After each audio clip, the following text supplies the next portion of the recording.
അപകടാവസ്ഥയിലായ വാഴൂർ പഞ്ചായത്തിന്റെ പഴയ shopping complex കെട്ടിടം പൊളിച്ചു തുടങ്ങി. 15 ദിവസത്തിനുള്ളിൽ കെട്ടിടം പൂർണ്ണമായും പൊളിച്ചു മാറ്റും. ആലപ്പുഴ സ്വദേശി സലാഹുദ്ദീനാണ് കരാറുകാരൻ. കെട്ടിടം പൊളിച്ചു നീക്കിക്കഴിഞ്ഞ് സ്ഥലത്ത് എന്ത് ചെയ്യണമെന്ന് സർവകക്ഷി യോഗം വിളിച്ച് തീരുമാനമെടുക്കുമെന്ന് panchayat president professor S Pushkaladevi പറഞ്ഞു.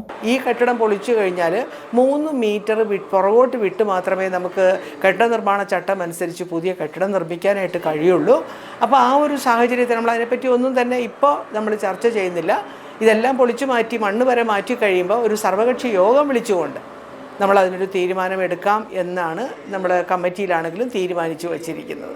പല നൂലാമാലകളും പിന്നിട്ടാണ് കെട്ടിടം പൊളിക്കുന്നതിനുള്ള അനുമതി റവന്യൂ വകുപ്പിൽ നിന്നും പഞ്ചായത്ത് നേടിയെടുത്തതെന്ന് പഞ്ചായത്ത് അംഗം VN മനോജും കൂട്ടിച്ചേർത്തു. പൊളിച്ചു നീക്കുന്നതിനുള്ള നടപടിക്രമങ്ങൾ ഏതാണ്ട് 2-3 വർഷമായിട്ട് നടക്കുകയായിരുന്നു.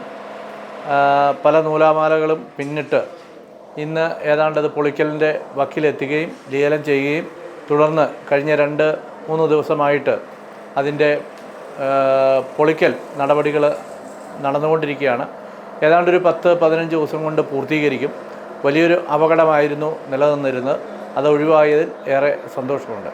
35 വർഷം മുൻപ് നിർമ്മിച്ചതാണ് വാഴൂർ പഞ്ചായത്തിന്റെ 3 നിലകളിലുള്ള ഈ ഷോപ്പിംഗ് കോംപ്ലക്സ്. വർഷങ്ങൾക്ക് മുൻപ് കെട്ടിടത്തിന്റെ മുകൾ നിലയിൽ ചോർച്ചയുണ്ടായതോടെ പഞ്ചായത്ത് എഞ്ചിനീയറിംഗ് വിഭാഗം കെട്ടിടം പൊളിച്ചു നീക്കണമെന്ന് നിർദ്ദേശം നൽകിയിരുന്നു. ഈ വർഷം ജനുവരിയിൽ ഷോപ്പിംഗ് കോംപ്ലക്സിന്റെ പുറകുവശത്തെ ഷെയ്ഡ് പൊളിഞ്ഞു വീണിരുന്നു. News bureau, Ponkunnam.